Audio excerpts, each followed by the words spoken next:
ও পথের সাথী।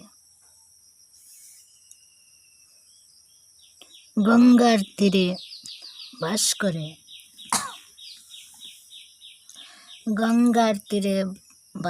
করিয়া লোকে গঙ্গা জলের মহিমা উপলব্ধি করে না, অথচ হাজার মাইল দূরে লোক গঙ্গা স্নান করিবার জন্য কত ব্যাকুল হইয়া ছুটিয়া আসে।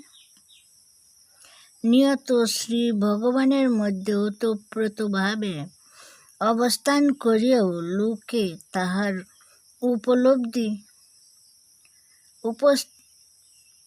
উপস্থিতি উপলব্ধি করিতে পারে না,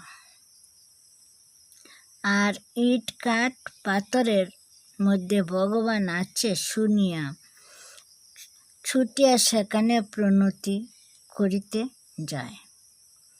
নিয়ত বায়ু সমুদ্রে ডুবিয়া তাকিয়াও মানুষ বায়ুকে দেখে না, চিনে না।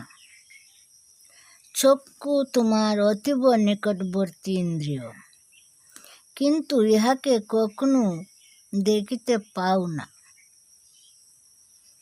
বিচিত্র নহে কি?